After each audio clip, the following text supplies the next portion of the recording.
कहानी की शुरुआत एक ऐसे माहौल से होती है जहां हर किसी के ऊपर इमिनेंट डेंजर का खतरा मंडरा रहा है। लोग भूख, डिस्क्रिमिनेशन और सड़कों पर होने वाली लगातार किलिंग्स का सामना कर रहे हैं।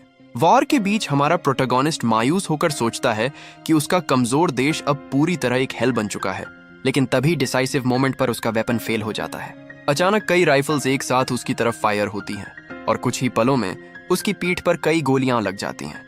वह लड़का महसूस करता है कि उसके देश के साथ साथ अब उसकी जिंदगी का भी अंत हो चुका है।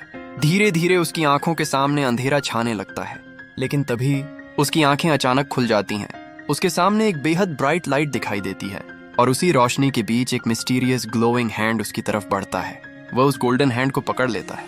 अगले ही पल एक पावरफुल एनर्जी उसके पूरे शरीर में फैलने लगती है और इसी के साथ हमारा प्रोटैगोनिस्ट रेजरेक्ट हो जाता है। जब वह दोबारा पूरी तरह अपनी आंखें खोलता है तो उसके सामने एक बिल्कुल नई दुनिया होती है। इस नई रियलिटी में उसे पूरे 3 साल हो चुके हैं। प्लूटो मन ही मन सोचता है कि शायद उसे अपनी पुरानी जिंदगी को ठीक करने के लिए एक सेकंड चांस दिया गया है और अब वह दिन आ चुका था जिसका उसे इंतजार था, अवेकनिंग सेरेमनी का दिन। टीचर उन बेहद नर्वस स्टूडेंट्स को काम रहने के लिए कहता है। फिर वह सभी को स्पोर्ट्स फील्ड की तरफ जाने का आदेश देता है और वार्निंग देता है कि आज का मोमेंट हर इंसान की पूरी जिंदगी डिसाइड करने वाला है, क्योंकि इस दुनिया में सब कुछ बदल चुका था। हर जगह मिस्टीरियस डंजन्स और टेरिफाइंग मॉन्स्टर्स दिखाई देने लगे थे। ह्यूमैनिटी ने भी हार नहीं मानी। लोगों ने अपनी हिडन पावर्स को अवेकन करना शुरू किया और अलग अलग क्लासेस हासिल की, जो रैंक सी से लेकर रैंक एस तक थीं। प्लूटो अच्छी तरह जानता था कि इस नई दुनिया में किसी इंसान की क्लास ही उसकी असली पहचान और ताकत तय करती है। तभी एक पावरफुल फैमिली की हेयर, लूना वेरामॉन्ट, अवेकनिंग के लिए आगे आती है और अगले ही पल वह एक S rank class, saint of purification, awaken कर लेती है। पूरा मैदान शॉक में आ जाता है। स्टूडेंट्स हैरानी से कहते हैं कि लूना ने टैलेंट असेसमेंट में पूरे 95 पॉइंट्स हासिल किए हैं। इतना हाई टैलेंट स्कोर बेहद रेयर था। तभी एक लड़की एक्साइटमेंट में चिल्लाती है, फाइनली अब प्लूटो की बारी है। उसकी बिस्पेक्टिकल्ड फ्रेंड कंफ्यूजन में उसे देखती है, क्योंकि वह प्लूटो को जानती तक नहीं थी। तभी अनाउंसर आखिरकार प्लूटो का नाम अनाउंस करता है। Next, Pluto! प्लूटो बिना किसी हेजिटेशन के आगे बढ़ता है, क्योंकि वह पहले से ही अपने 200 टैलेंट पॉइंट्स के लिए फेमस था। पूरे सिटी में 200 टैलेंट पॉइंट सबसे हाईएस्ट रिकॉर्डेड स्कोर था। जैसे ही प्लूटो आगे बढ़ता है, लूना सीढ़ियों से नीचे आती हुई उसके पास से गुजरती है। वह कुछ पल के लिए प्लूटो को गहराई से घूरती है, फिर उसके पास से गुजरते हुए धीमी आवाज में कहती है, don't disappoint me. Luna notice करती है कि प्लूटो हमेशा की तरह बिल्कुल साइलेंट रहता है। वह कोई जवाब नहीं देता, बस चुपचाप उसे जाते हुए देखता रहता है। और अब सभी की नजरें प्लूटो पर टिकी हुई थी, क्योंकि जिस लड़के के पास पूरे 200 टैलेंट पॉइंट्स थे, अब उसकी अवेकेंड क्लास सामने आने वाली थी। जैसे ही प्लूटो ऑल्टर की तरफ आगे बढ़ता है, पूरा क्राउड एंथुसियाज्म के साथ उसका नाम चिल्लाने लगता है, Pluto, Pluto, Pluto! Pluto altar के सामने पहुंचता है। इंस्ट्रक्टर उसे फ्लोटिंग स्फीयर के ऊपर अपना हाथ रखने के लिए कहता है ताकि अवेकनिंग प्रोसेस शुरू हो सके। एकेडमी इंस्ट्रक्टर मन ही मन काफी प्राउड महसूस करता है। आखिरकार इतने ज्यादा टैलेंट वाला स्टूडेंट एकेडमी में होना किसी ब्लेसिंग से कम नहीं था। इंस्ट्रक्टर प्लूटो को याद दिलाता है कि अगर वह एस क्लास हीरो अवेकन करने में कामयाब हो गया तो उसे सीधे ग्रेट ब्लू ड्रैगन गिल्ड में गारंटीड स्पॉट मिल जाएगा। और ब्लू ड्रैगन गिल्ड पूरे कंट्री की टॉप 5 गिल्ड्स में नंबर 1 थी। इस गिल्ड में जगह मिलना मतलब था पावर, स्टेटस और ग्लोरी, यानी वो सब कुछ जिसे हर प्रोफेशनल हासिल करने का सपना देखता है। लेकिन सबसे इंपॉर्टेंट बात यह थी कि ब्लू ड्रैगन गिल्ड खुद गवर्नमेंट द्वारा बनाई गई थी। यह देश की ऑफिशियल मिलिट्री फोर्स की तरह काम करती थी। अपनी प्रीवियस लाइफ में प्लूटो सिर्फ एक ऑर्डिनरी सोल्जर था। वह एक कमजोर देश के लिए लड़ता रहा और आखिरकार एक ट्रैजिक तरीके से उसकी मौत हो गई। लेकिन इस बार चीजें अलग थीं। प्लूटो ने मन ही मन फैसला कर लिया था, इस बार मैं अपने देश की रक्षा करूंगा और पूरी दुनिया का सबसे स्ट्रॉन्गेस्ट मैन बनूंगा। जैसे ही प्लूटो स्फीयर को टच करता है, अचानक उसके अंदर से एक जाइगेंटिक लाइट एक्सप्लोड हो जाती है। इतनी पावरफुल लाइट देखकर सभी स्टूडेंट्स को यकीन हो जाता है कि प्लूटो ने जरूर एस क्लास अवेकन किया है। लेकिन प्लूटो खुद भी शॉक में था, क्योंकि उसकी अवेकनिंग का असली रिजल्ट अब उसकी आंखों के सामने आने वाला था। लूना और इंस्ट्रक्टर भी सामने हो रही घटना को देखकर पूरी तरह परप्लेक्स्ड और स्पीचलेस हो जाते हैं। तभी प्लूटो के पीछे एक टेरिफाइंग शैडो दिखाई देती है। वहां स्केलेटन्स की एक डरावनी आकृति उभरती है और उसी मोमेंट सबको पता चल जाता है कि प्लूटो की अवेकेंड क्लास है नेक्रोमैंसर। पूरा मैदान अचानक एब्सोल्यूट साइलेंस में डूब जाता है। पर्पल एनर्जी चारों तरफ फैल जाती है। एक स्टूडेंट इस अवेकनिंग को देखकर एक्साइटेड हो जाती है, लेकिन उसकी फ्रेंड तुरंत उसे रोकते हुए कहती है, इतना एक्साइटेड मत हो, नेक्रोमैंसर तो सबसे खराब रैंक सी क्लास है। ये सुनते ही प्लूटो अंदर से पूरी तरह टूट जाता है। वह खुद से सवाल करता है, आखिर मुझसे कहाँ गलती हुई? मेरे पास इतना ज्यादा टैलेंट होने के बावजूद मुझे इतनी वीक क्लास क्यों मिली? उसके सामने उसका स्टेटस स्क्रीन दिखाई देता है, class necromancer, rank C, level 0। यह देखकर प्लूटो डेवास्टेटेड हो जाता है। वहीं दूसरी तरफ इंस्ट्रक्टर भी अपनी डिसअपॉइंटमेंट छुपा नहीं पाता। वह अपने आर्म्स क्रॉस करते हुए बड़बड़ाता है कि उसे प्लूटो से बहुत ज्यादा एक्सपेक्टेशंस थी, लेकिन उसकी करंट एबिलिटी तो सिर्फ इतनी थी कि वह हर 30 मिनट्स में एक स्केलेटन समन कर सकता था। इंस्ट्रक्टर को लगने लगता है कि प्लूटो का फ्यूचर पूरी तरह डूम्ड है। लेकिन तभी सिस्टम अलर्ट्स! अचानक प्लूटो के सामने सिस्टम नोटिफिकेशंस दिखाई देने लगती हैं और उनमें लिखा होता है कि उसकी समनिंग रिस्ट्रिक्शंस अनप्रेसिडेंटेड तरीके से रिमूव कर दी गई हैं। प्लूटो कुछ पल के लिए हैरान रह जाता है। फिर उसे समझ आता है कि अब उसकी क्लास की नॉर्मल लिमिटेशंस काम नहीं कर रही हैं। उसके पास अभी 10 मना मौजूद है और अगर कोई समनिंग लिमिट नहीं है तो वह एक साथ 10 स्केलेटन सोल्जर्स समन कर सकता है। लेकिन ये तो सिर्फ शुरुआत थी। जैसे जैसे प्लूटो का लेवल बढ़ेगा उसके समन्स भी इन्फिनिटली ज्यादा पावरफुल होते जाएंगे। धीरे धीरे उसके कमांड के नीचे एक पूरी स्केलेटल आर्मी तैयार होने वाली थी। अब उसके पास पर्याप्त माना भी था और कोई समनिंग लिमिट भी नहीं। इसका मतलब साफ था, प्लूटो अब एक 1 मैन आर्मी बनने वाला था। लेकिन प्लूटो जानता था कि उसके अंदर चाहे कितनी भी ज्यादा लिमिटेशंस क्यों ना हो, फ्यूचर में वह उन सभी लिमिटेशंस को भी हटा सकता है। और उसके लिए ये एक ऐसा मौका था जहां वह किसी एस रैंक को भी आराम से क्रश कर सकता था। और ये सारी चीजें उसी आने वाले इंटरव्यू में डिसाइड होने वाली थीं, जो अब सिर्फ 1 महीने बाद होने वाला था। प्लूटो अपने मन में फैसला कर चुका था। वह उस इंटरव्यू में अपना 100% देने वाला था। तभी पीछे से इंस्ट्रक्टर की आवाज आती है, बहुत हो गया प्लूटो, अब यहाँ से चले जाओ, तुम्हारी सेरेमोनी खत्म हो चुकी है। ये सुनते ही प्लूटो थोड़ा कंफ्यूज्ड हो जाता है और मन ही मन सोचता है, अचानक इसका एटीट्यूड इतना ज्यादा बदल कैसे गया? इसने अभी तक सिर्फ इतना देखा है कि मैं एक सी रैंक अवेकेंड बीइंग हूँ। कितनी बकवास बात है। लेकिन प्लूटो को इससे ज्यादा फर्क नहीं पड़ता, क्योंकि उसे अपनी करंट स्ट्रेंथ का अंदाजा हो चुका था। वह सोचता है, मेरी करंट स्ट्रेंथ के हिसाब से मैं इन डंजन्स को आराम से क्लियर कर सकता हूँ और साथ ही अपना लेवल भी लगातार गेन कर सकता हूँ। तभी नीचे खड़े कुछ स्टूडेंट्स भी प्लूटो को देखकर आपस में बातें करने लगते हैं। जरा देखो, क्या प्लूटो हंस रहा है? अभी थोड़ी देर पहले ही तो वह पूरी तरह क्रश हो चुका था, फिर ये इतना ज्यादा हाइप्ड अप कैसे है? दूसरा स्टूडेंट धीरे से कहता है, शायद ये सारी चीजें उसे अंदर से बहुत ज्यादा परेशान कर रही हैं। लेकिन जरा सोचो, अब पूरे नेशन में प्लूटो के बारे में बात होने वाली है। तभी अचानक प्लूटो के सामने एक लड़का आकर खड़ा हो जाता है। वह ग्रीन हेयर वाला स्टूडेंट था और उसके साथ उसकी गर्लफ्रेंड भी थी। उसने अपनी गर्लफ्रेंड की कमर पर हाथ रखा हुआ था। वह प्लूटो को देखकर हंसता है और कहता है, ओह, तो ये है हमारा famous Pluto, mister 200 talent points, हमारी एलीट क्लास का गोल्डन बॉय।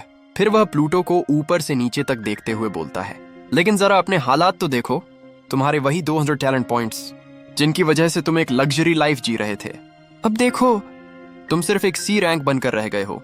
ये तो सच में बहुत बड़ी डिसअपॉइंटमेंट है। फिर वह खुद की तरफ इशारा करता है, और मुझे देखो, मैं एक ए रैंक अवेकेंड बीइंग बना हूं, तो इसका मतलब साफ है, आज के बाद तुम मुझे मास्टर बुलाने वाले हो।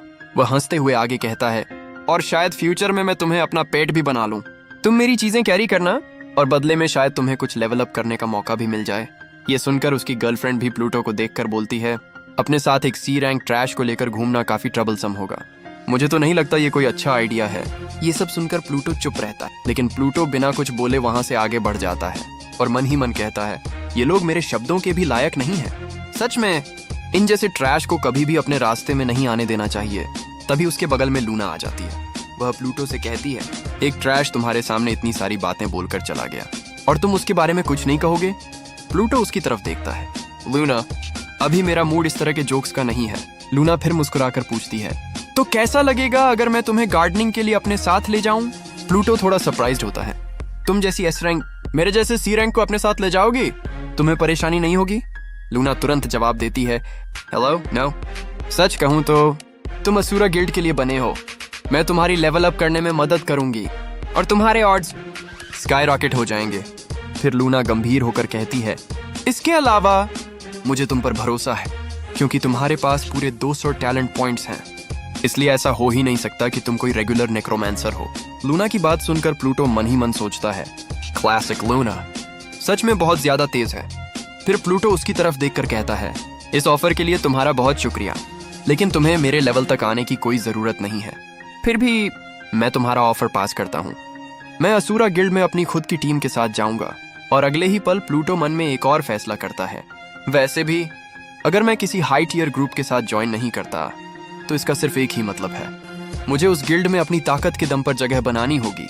मैं इतना लेवल अप करूंगा कि वहां मौजूद हर रैंक को अपनी ताकत दिखा दूंगा, चाहे वो ए रैंक हो या फिर एस रैंक। मैं सबको दिखा दूंगा कि प्लूटो आखिर किस मिट्टी का बना है। प्लूटो को अपनी क्लासेस की बातें अच्छी तरह याद थीं और उसे पता था कि लेवल अप करने का सबसे आसान तरीका क्या है, सिमुलेशन ट्रायल। ये ऐसी जगह थी जहां लेवल 1 से लेकर लेवल 5 तक के मॉन्स्टर्स मौजूद रहते थे। और सबसे खास बात, इसके अंदर सिर्फ सोलो एंट्री की अनुमति थी। एक बार अंदर जाने के बाद वापस आने का कोई रास्ता नहीं था। या तो ट्रायल को क्लियर करो या फिर उसे क्लियर करते हुए मर जाओ। इसी वजह से इस जगह के अंदर सिर्फ हाई रैंक या फिर सुपीरियर केसेस ही जाने की हिम्मत करते थे। लेकिन रिस्क जितना बड़ा था, रिवॉर्ड भी उतना ही ज्यादा था, क्योंकि यहाँ मिलने वाला एक्सपी नॉर्मल डंजन से कई गुना ज्यादा था। और बिना ज्यादा सोचे प्लूटो सीधे सिमुलेशन ट्रायल के अंदर एंटर कर जाता है। उसे एंटर करते देखकर वहां मौजूद सारे स्टूडेंट्स शॉक हो जाते हैं।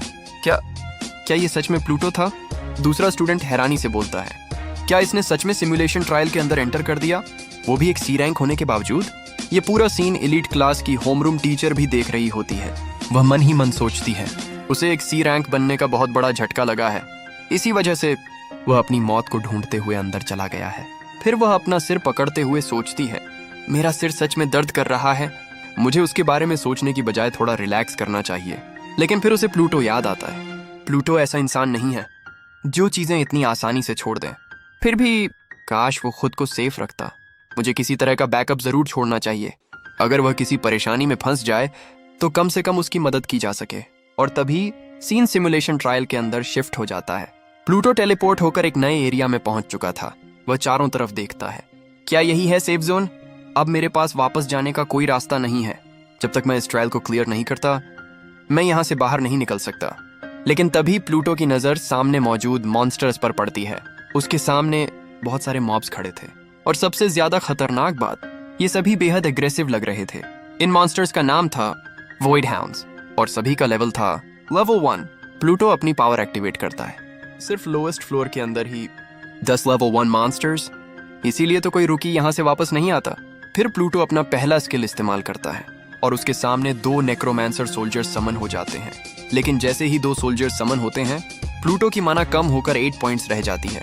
प्लूटो उन्हें देखकर कहता है, चलो पहले टेस्ट करते हैं, देखते हैं ये सोल्जर्स आखिर कितने पावरफुल हैं। फिर वह एक वॉइड हाउंड की तरफ इशारा करता है, सबसे पहले उस वाले पर फोकस करो। अगले ही पल दोनों अनडेड सोल्जर्स आगे बढ़ते हैं और उनमें से एक सोल्जर अपनी वेपन से वॉइड हाउंड पर सीधा हमला करता है। बूम! वॉइड हाउंड वहीं ढेर हो जाता है और उसी समय सिस्टम नोटिफिकेशन दिखाई देती है, void hound defeated +10 XP। Pluto ये देखकर मुस्कुरा देता है। अगर मैं इसी तरह बहुत सारे सोल्जर्स स्पॉन कर सकता हूँ तो इन मॉब्स को सेंटर में खड़े खड़े ही मैनेज किया जा सकता है। लेकिन तभी प्लूटो अचानक रुक जाता है। क्या मैं सच में खुद से मजाक कर रहा हूँ? और उसके दिमाग में एंट्रेंस सेरेमनी का फ्लैशबैक चल पड़ता है। डायरेक्टर उससे कह रहे थे, कब तक वहां खड़े होकर ऐसी चीजें सोचते रहोगे, जल्दी यहाँ से हटो, तुम्हारी सेरेमनी खत्म हो चुकी है। प्लूटो की आंखों में फिर से वही गुस्सा दिखाई देता है और अगले ही पल वह 3 और सोल्जर्स समन कर देता है। अब उसके पास कुल 5 नेक्रोमांसर सोल्जर्स थे, लेकिन उसकी माना घटकर सिर्फ 5 पॉइंट्स रह गई थी। तभी उसे फिर से वही ग्रीन हेयर वाला लड़का याद आता है। मेरे डॉग बन जाओ, सी रैंक होने के बाद तुम इसके अलावा कुछ कर भी नहीं सकते। फिर किसी और की आवाज उसके दिमाग में गूंजती है, तुम जैसे लोग तो स्लेव बनने के भी लायक नहीं होते।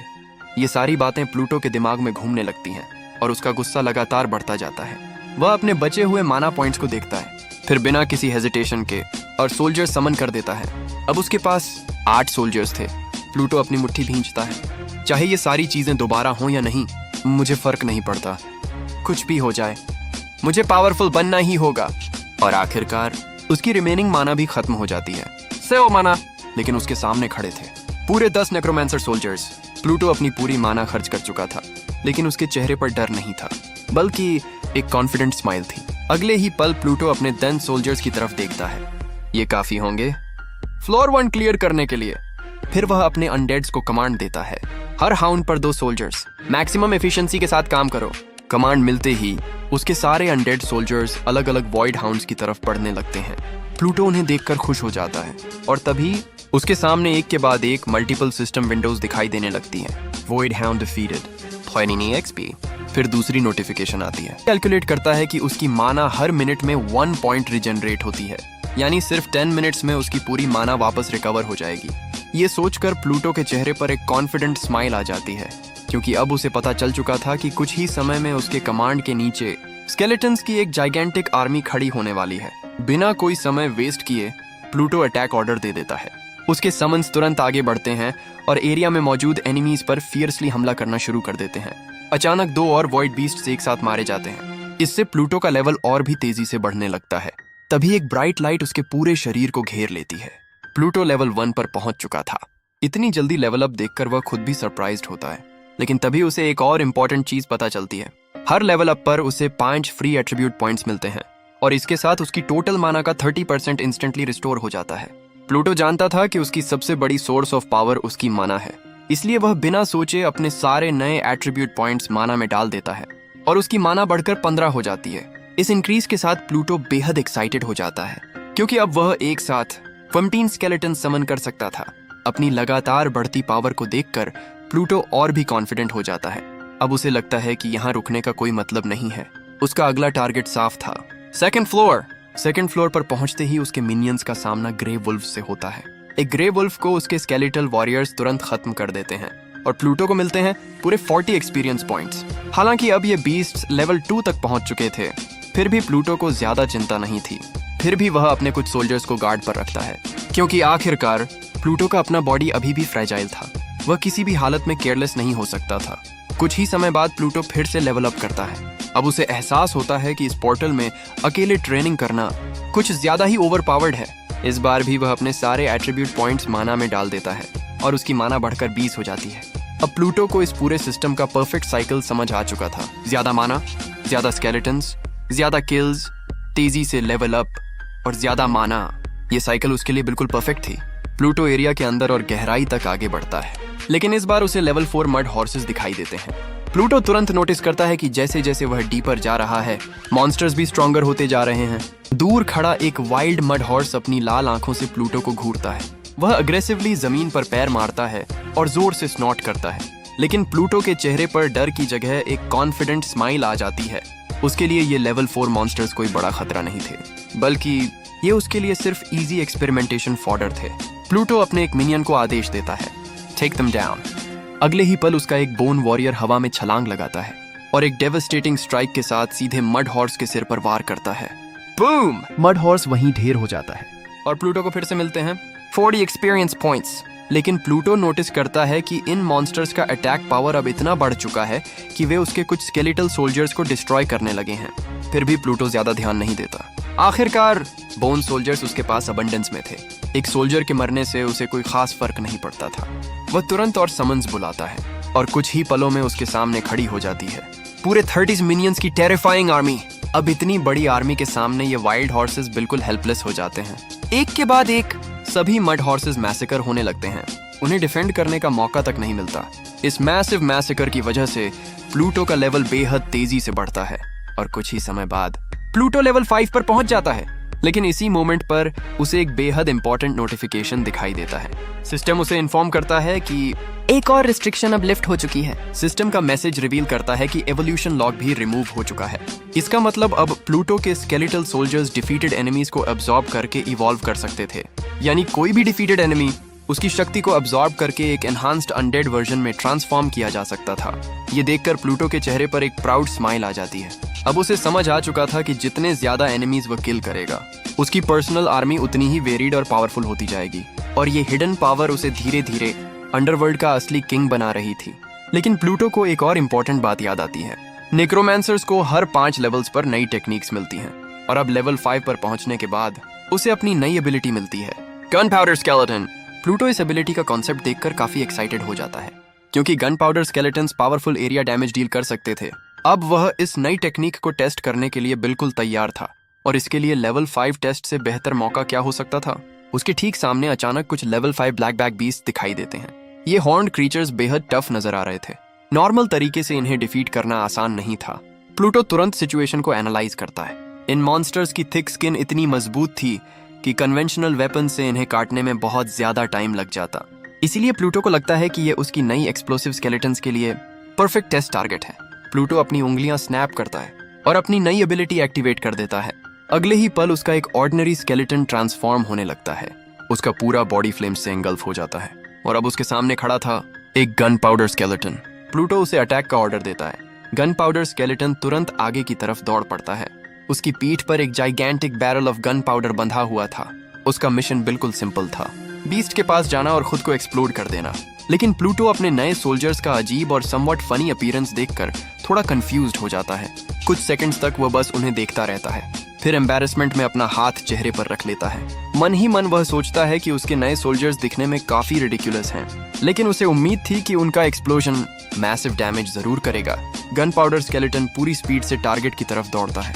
वह भारी बैरल को अपने बेयर हैंड से उठाता है और सीधे एक होंड बीस्ट के पास पहुंच जाता है।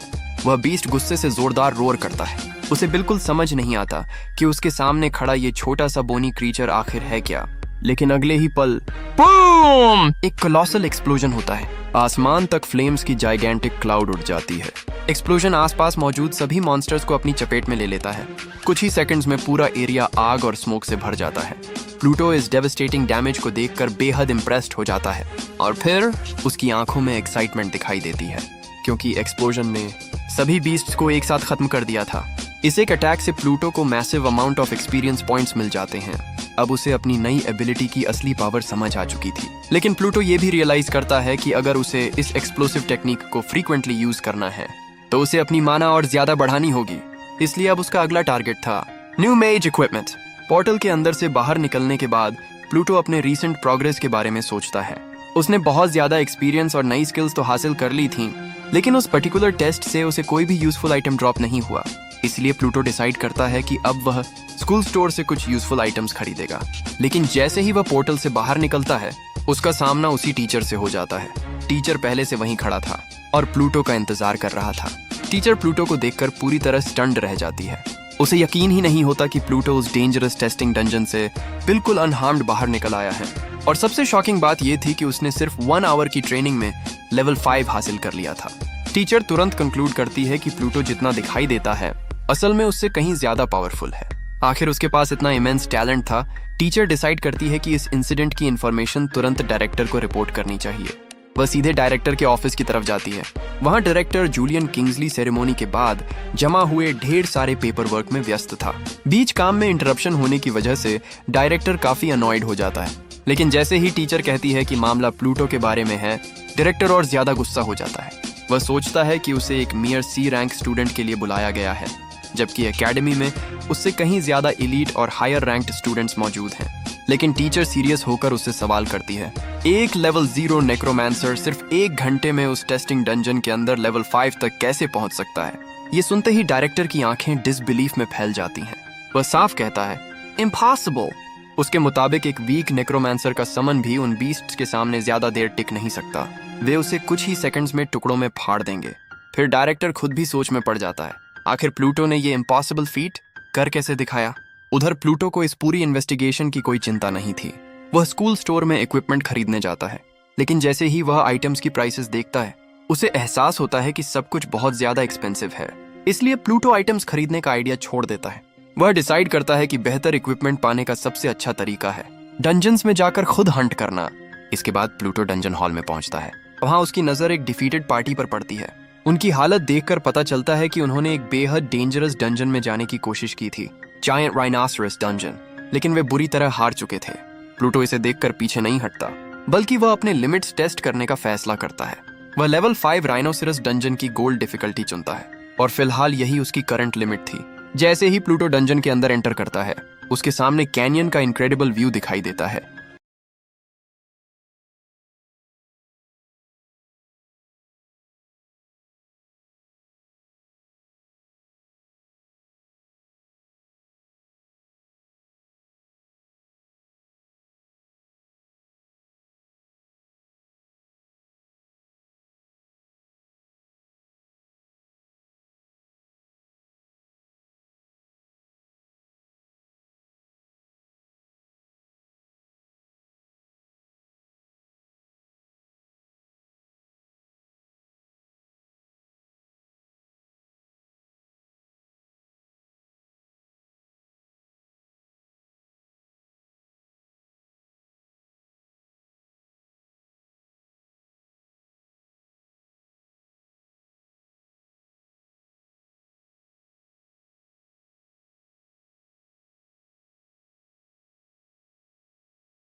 लेकिन सीनरी देखने में ज्यादा समय वेस्ट किए बिना वह तुरंत अपनी स्केलेटल वॉरियर्स को समन करना शुरू कर देता है।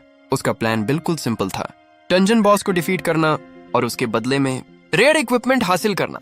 उसके पास इस समय पूरे 35 माना मौजूद थे और उसकी हाई माना कैपेसिटी के साथ साथ नेचुरल माना रीजनरेशन भी काफी तेज थी।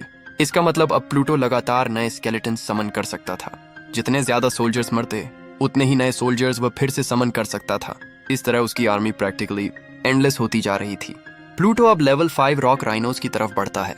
उसके सामने भारी भरकम राइनो लाइक मॉन्स्टर्स खड़े थे, लेकिन प्लूटो के चेहरे पर जरा भी डर नहीं था। वह पूरी तरह कॉन्फिडेंट था कि अपनी विशाल स्केलेटल आर्मी की मदद से वह इन मॉन्स्टर्स को ऑलमोस्ट बिना किसी मेजर लॉस के डिफीट कर सकता है। उनके एक समन की अटैक इतनी प्रिसाइज होती है कि वह सीधे बीस्ट को पियर्स कर देता है। इस किल के साथ प्लूटो को मिलते हैं पूरे 50 एक्सपीरियंस पॉइंट्स। लेकिन तभी एक उससे भी ज्यादा बड़ा रॉक राइनो तेजी से उनकी तरफ दौड़ता हुआ आता है। वह एक टेरिफाइंग रोर करता है जिसकी आवाज से पूरा एरिया तक कांप उठता है। वह जायंट मॉन्स्टर आगे बढ़ता जाता है और रास्ते में आने वाली हर चीज को क्रश करता जाता है। कुछ स्केलेटन्स उसे रोकने की कोशिश करते हैं, लेकिन रॉक राइनो उन्हें आसानी से डिस्ट्रॉय कर देता है। प्लूटो तुरंत समझ जाता है कि उसके सोल्जर्स के नॉर्मल फिजिकल अटैक्स इस मॉन्स्टर के खिलाफ लगभग बेकार हैं। उसकी डिफेंस इतनी ज्यादा हाई थी कि स्केलेटन्स उसे प्रॉपर्ली डैमेज ही नहीं कर पा रहे थे। लेकिन प्लूटो के चेहरे पर डर नहीं बल्कि एक कॉन्फिडेंट स्माइल आ जाती है। आखिरकार वह सिर्फ एक ही ट्रिक पर डिपेंड करने वाला नहीं था। प्लूटो तुरंत अपनी दूसरी स्ट्रैटेजी तैयार करता है। वह अपनी एबिलिटी एक्टिवेट करता है और उसके एक स्केलेटल वॉरियर का बॉडी अचानक फ्लेम्स से घिर जाता है। वह ट्रांसफॉर्म होकर गन पाउडर स्केलेटन बन जाता है। प्लूटो उसे सीधा मॉन्स्टर की तरफ अटैक करने का आदेश देता है। गन पाउडर स्केलेटन तेजी से जंप करता है और रॉक राइनो के बिल्कुल पास पहुंच जाता है और अगले ही पल बूम! एक मैसिव एक्सप्लोजन सीधे मॉन्स्टर के चेहरे पर होता है। इतना पावरफुल ब्लास्ट था कि रॉक राइनो वहीं इंस्टेंटली डिफीट हो जाता है और प्लूटो को मिलते हैं पूरे 100 एक्सपीरियंस पॉइंट्स। प्लूटो समझ जाता है कि इन मॉन्स्टर्स की डिफेंस उसके बॉम्ब्स के सामने कोई मैच नहीं है, इसलिए वह डिसाइड करता है अगर एक बॉम्ब इतना डैमेज कर सकता है तो पूरी आर्मी को बॉम्ब्स में बदलने पर क्या होगा।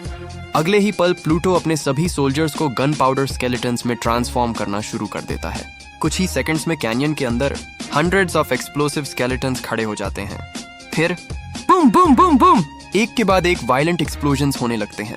पूरा कैनियन फ्लेम्स और स्मोक से भर जाता है। बाकी बचे हुए सभी बीस्ट्स इन एक्सप्लोजन्स में पूरी तरह एनाइलेट हो जाते हैं। प्लूटो बिना ज्यादा एफर्ट के लेवल 6 पर पहुंच जाता है। वह जल्दी से कैलकुलेशन करता है, अगर वह डंजन के बिग बॉस को डिफीट कर देता है तो वह सीधे लेवल 7 पर पहुंच जाएगा। लेकिन तभी उसके सामने एक बेहद जाइगेंटिक शैडो दिखाई देती है। जमीन तक कांपने लगती है और उस शैडो के पीछे से बाहर आता है फियरसम रॉक राइनो किंग। ये लेवल 5 डंजन का बॉस था। ये कोलोसल मॉन्स्टर अपना विशाल मुंह खोलता है। उसके अंदर शार्प टीथ की पूरी रो दिखाई देती है। फिर वह एक ऐसा डेफनिंग रोर करता है कि पूरा कैनियन गूंज उठता है। प्लूटो उसके इनॉर्मस साइज को देखकर थोड़ा सरप्राइज्ड होता है।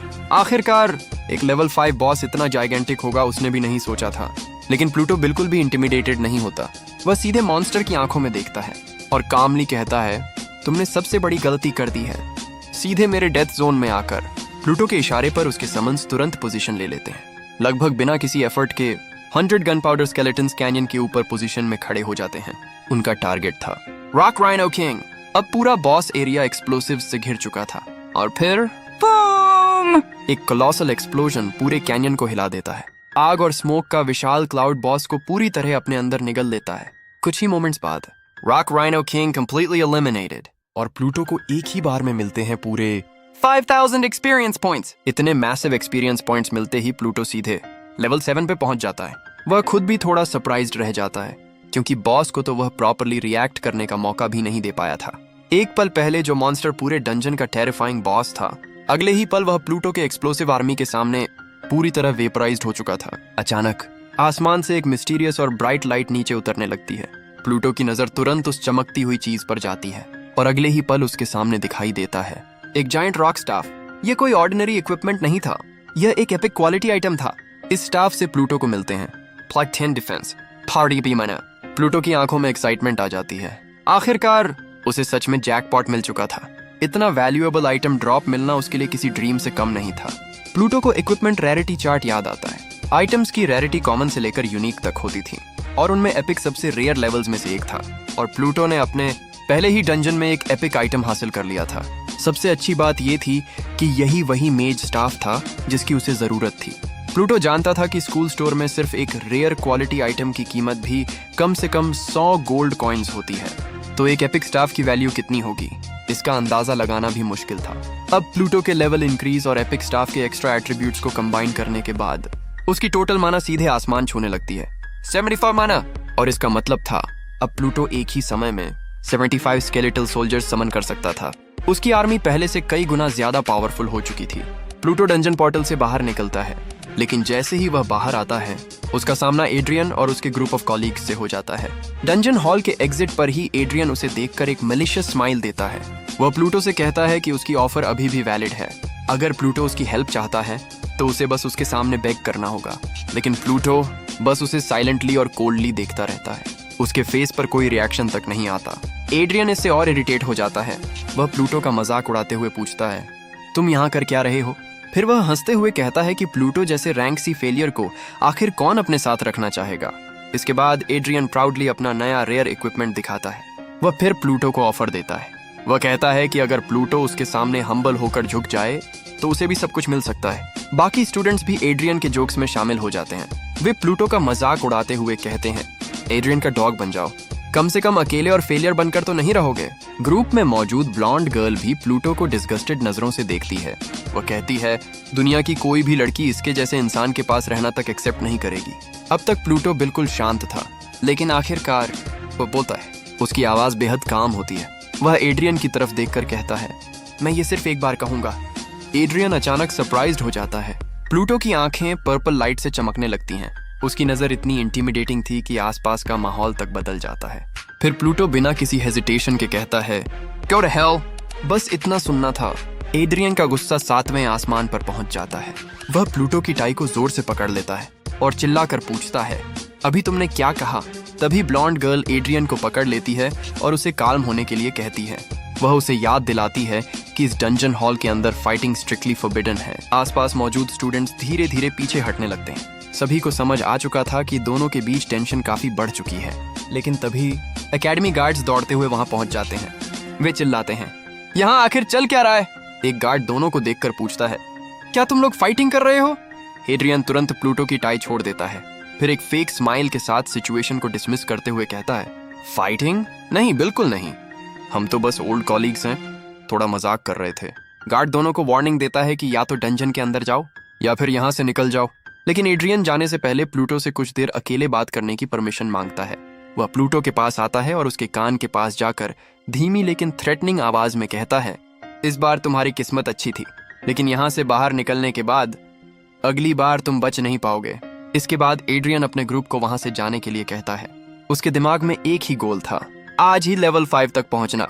उधर प्लूटो मन ही मन सोचता है कि अगर गार्ड्स ने बीच में आकर फाइट नहीं रोकी होती तो वह उसी वक्त एड्रियन को खत्म कर देता।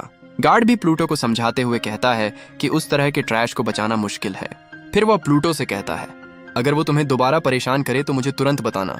प्लूटो हल्के से सिर हिलाता है, थैंक यू। इसके बाद प्लूटो पोर्टल की तरफ बढ़ने लगता है। उसे डंजन में जाते देखकर गार्ड अचानक जोर से चिल्लाता है, रुको।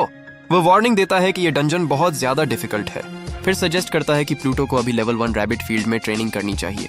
लेकिन तभी गार्ड की नजर प्लूटो के हाथ में मौजूद एक बेहद इंपॉर्टेंट चीज पर पड़ती है, वह जायंट रॉक स्टैफ। गार्ड पूरी तरह स्पीचलेस हो जाता है। प्लूटो ने डिसाइड किया था कि उसके पास अभी 4 डेली एंट्रीज बाकी हैं, इसीलिए वह उन सभी एंट्रीज का इस्तेमाल ट्रेनिंग के लिए करना चाहता था। लेकिन गार्ड इस स्टाफ को पहचानता था। उसे अच्छी तरह पता था कि ये जायंट रॉक स्टाफ सिर्फ तब ड्रॉप होता है जब कोई राइनो किंग को गोल्ड डिफिकल्टी पर डिफीट करता है। गार्ड के दिमाग में तुरंत एक थॉट आता है, क्या इस लड़के ने इसे खुद हासिल किया है? और अगले ही पल उसे एक शॉकिंग रियलाइजेशन होता है, प्लूटो ने राइनो किंग को अकेले डिफीट किया था। उधर प्लूटो बिना किसी हेजिटेशन के अपनी सेकंड डेली एंट्री के लिए डंजन में एंटर कर जाता है। प्लूटो जानता था कि उसे स्पीड बढ़ानी होगी, क्योंकि आज की सारी अलाउड डेली एंट्रीज खत्म करने के लिए उसके पास ज्यादा टाइम नहीं था। बाहर खड़ा गार्ड पोर्टल को देखता रहता है और फिर उसकी सस्पिशन पूरी तरह कंफर्म हो जाती है। वह देखता है कि प्लूटो ने फिर से गोल्ड डिफिकल्टी सिलेक्ट की है।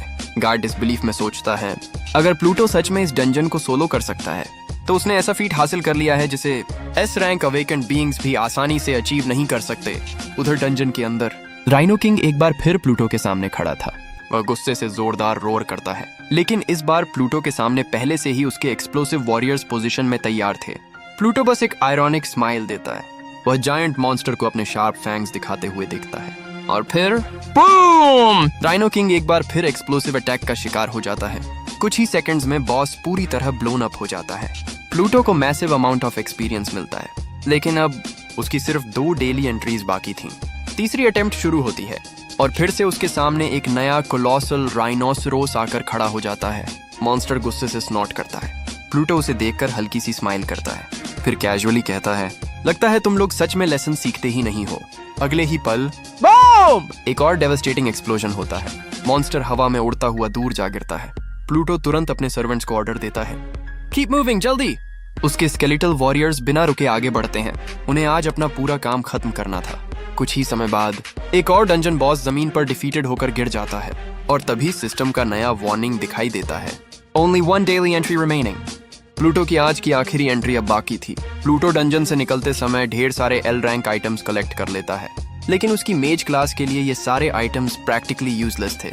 इसलिए प्लूटो डिसाइड करता है कि बाद में इन सबको सेल कर देगा। उसकी सारी डेली अटेम्प्ट्स अब खत्म हो चुकी थीं, इसलिए वह आखिरकार रेस्ट करने का फैसला करता है, क्योंकि अगली सुबह एक बेहद इंपॉर्टेंट प्रोफेशनल टेस्ट होने वाला था। प्लूटो अपना अपडेटेड एट्रीब्यूट स्क्रीन चेक करता है और वह देखकर खुश होता है कि अब वह लेवल 9 तक पहुंच चुका था।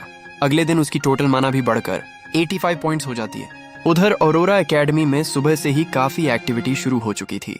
सभी स्टूडेंट्स अपने अपकमिंग असेसमेंट की तैयारी में बिजी थे। कुछ स्टूडेंट्स आपस में अपनी प्रोग्रेस डिस्कस कर रहे थे। वे कहते हैं कि अवेकनिंग के सिर्फ 1 दिन बाद ही लगभग सभी का लेवल ज्यादा नहीं बढ़ा है। कुछ स्टूडेंट्स प्राउडली बताते हैं कि वे लेवल 4 तक पहुंच चुके हैं। लेकिन जब प्लूटो उनकी बातें सुनता है और जानता है कि कुछ स्टूडेंट्स अभी सिर्फ लेवल 2 या लेवल 4 पर हैं, तो वह जेन्युइनली सरप्राइज्ड हो जाता है, क्योंकि प्लूटो को अब समझ आता है कि दूसरे स्टूडेंट्स डंजन में कितनी स्लोली प्रोग्रेस कर रहे हैं। तभी एड्रियन एक बार फिर प्लूटो को प्रोवोक करने के लिए आ जाता है। वह प्लूटो का मजाक उड़ाते हुए पूछता है, तो बताओ तुम्हारी वीक नेक्रोमैंसर क्लास की डिफिकल्ट ट्रेनिंग कैसी चल रही है? फिर वह प्राउडली बताता है कि उसने पूरे दिन ट्रेनिंग की और आखिरकार लेवल 5 तक पहुंच गया है। इसके बाद वह प्लूटो को टॉन्ट करते हुए पूछता है, वैसे तुम्हें अब तक कोई ऐसा मिला जो तुम्हें कैरी कर सके? प्लूटो उसकी बातों पर ज्यादा रिएक्शन नहीं देता। तभी डायरेक्टर स्टेज पर पहुंचता है। वह सभी स्टूडेंट्स से साइलेंस मेंटेन करने के लिए कहता है और फिर अनाउंसमेंट करता है, ऑरोरा एकेडमी का ट्रेडिशनल प्रोफेशनल टेस्ट अब शुरू होने वाला है। ये न्यूकमर्स के लिए स्कूल का सबसे इंपॉर्टेंट ट्रेडिशनल टेस्ट था। डायरेक्टर आगे बताता है कि इस टेस्ट में परफॉर्मेंस के आधार पर टॉप 5 स्टूडेंट्स को ब्लू ड्रैगन गिल्ड सेलेक्ट करेगी, लेकिन सबसे बड़ा रिवॉर्ड अभी बाकी था। फर्स्ट प्लेस विनर को एक एपिक क्वालिटी इक्विपमेंट भी बोनस के तौर पर दिया जाएगा। ये सुनते ही पूरे हॉल में एक्साइटमेंट फैल जाती है। स्टूडेंट्स की आंखें सरप्राइज से बड़ी हो जाती हैं। आखिरकार एपिक इक्विपमेंट, इतना वैल्यूएबल प्राइज इस कंपटीशन में दांव पर लगा हुआ था। इसके बाद डायरेक्टर एक स्पेशल गेस्ट को इंट्रोड्यूस करता है। उसका नाम था एल्डर एरन क्राउली। वह ब्लू ड्रैगन गिल्ड के सबसे एक्सपीरियंस्ड मेजेस में से एक था और उसकी सबसे फेमस एबिलिटी थी इन्फिनिट माना। डायरेक्टर एक्सप्लेन करता है कि हर स्टूडेंट को एक अलग रूम में एंटर करना होगा। वहां उन्हें पूरे 30 मिनट्स तक सरवाइव करना होगा। एल्डर क्राउली लगातार मॉन्स्टर्स समन करेगा और स्टूडेंट्स को उन कंटिन्यूअस समन्स को डिफीट करना होगा। तभी पावरफुल एल्डर क्राउली खुद को टेस्ट के लिए तैयार करता है। उसके पूरे शरीर के चारों तरफ एक पावरफुल ब्लू मना ऑरा फैलने लगती है। कुछ स्टूडेंट्स ये देखकर पैनिक करने लगते हैं, खासकर वे स्टूडेंट्स जो अभी तक लेवल 5 से भी नीचे थे। उन्हें डर था कि एल्डर क्राउली के समन्स को सरवाइव करना इम्पॉसिबल होगा, क्योंकि क्राउली का लेवल 70 से भी ज्यादा था। लेकिन एल्डर क्राउली स्टूडेंट्स को काम करता है। वह एक्सप्लेन करता है कि चिंता करने की जरूरत नहीं है। वह अपनी समन्ड मॉन्स्टर्स का लेवल 1 पे लॉक कर देगा और अगर किसी स्टूडेंट को सिचुएशन ज्यादा ओवरवेलमिंग लगने लगे तो वह टेस्ट को तुरंत स्टॉप कर देगा। ये सुनते ही स्टूडेंट्स राहत की सांस लेते हैं। अब उन्हें पता था कि मॉन्स्टर्स सिर्फ लेवल 1 के होंगे, इसलिए टेस्ट इतना डेंजरस नहीं रहेगा। स्टूडेंट्स एक्साइटमेंट में सेलिब्रेट करने लगते हैं, क्योंकि अब वे बिना अपनी जान रिस्क किए अपना बेस्ट परफॉर्मेंस देने के लिए पूरी तरह तैयार थे। एड्रियन प्लूटो को टॉन्ट करते हुए कहता है कि यह टेस्ट उसके लिए बहुत ईजी होगा, लेकिन वह प्लूटो का मजाक उड़ाते हुए कहता है, तुम जैसे सी रैंक ट्रैश के लिए तो यहाँ एक सिंगल किल करना भी मुश्किल होगा। प्लूटो उसे एक मेनेसिंग नजर से घूरता है, फिर बिल्कुल कामली जवाब देता है, वेट करने की कोई जरूरत नहीं है। अगर अभी खेलना है तो अभी खेल सकते हैं। एड्रियन खुलेआम चैलेंज एक्सेप्ट कर लेता है। वह प्लूटो के सामने एक बेट रखता है। देखते हैं कि इस कंपटीशन में किसकी रैंकिंग सबसे ज्यादा होती है। एड्रियन जोर जोर से हंसने लगता है। उसे प्लूटो की बात बेहद मजाकिया लगती है। वह कहता है, तुम सच में अपनी रैंकिंग मेरी रैंकिंग से कंपेयर करना चाहते हो? फिर वह प्लूटो की वीक नेक्रोमेंसर क्लास का मजाक उड़ाते हुए पूछता है, क्या तुम्हें अभी भी लगता है कि तुम वही जीनियस हो जो पहले हुआ करते थे? इसके बाद एड्रियन लूजर के लिए एक ह्यूमिलिएटिंग पनिशमेंट प्रपोज करता है। वह कहता है जो हारेगा उसे पूरे स्कूल में चारों हाथ पैरों पर क्रॉल करना होगा और एक डॉग की तरह बिहेव करना होगा। प्लूटो बिना एक पल सोचे इस पनिशमेंट को एक्सेप्ट कर लेता है।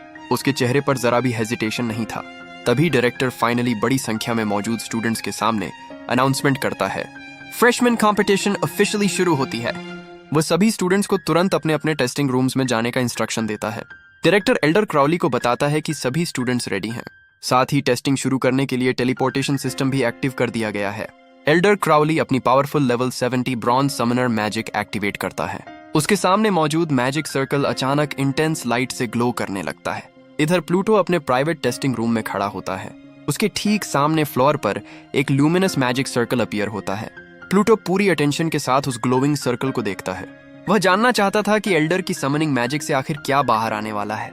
अचानक मैजिक सर्कल से लेवल 1 ब्रॉन्ज सोल्जर्स बाहर निकलते हैं। उनके हाथों में लंबे कॉम्बैट स्पीयर्स थे। प्लूटो अपने नए पावरफुल स्टाफ को पकड़कर उन्हें ध्यान से ऑब्जर्व करता है। फिर वह डिसाइड करता है कि पहले इन ब्रॉन्ज सोल्जर्स की स्ट्रेंथ को अपने स्केलेटल वॉरियर्स के अगेंस्ट टेस्ट किया जाए। ब्रॉन्ज सोल्जर्स अचानक अटैक लॉन्च कर देते हैं।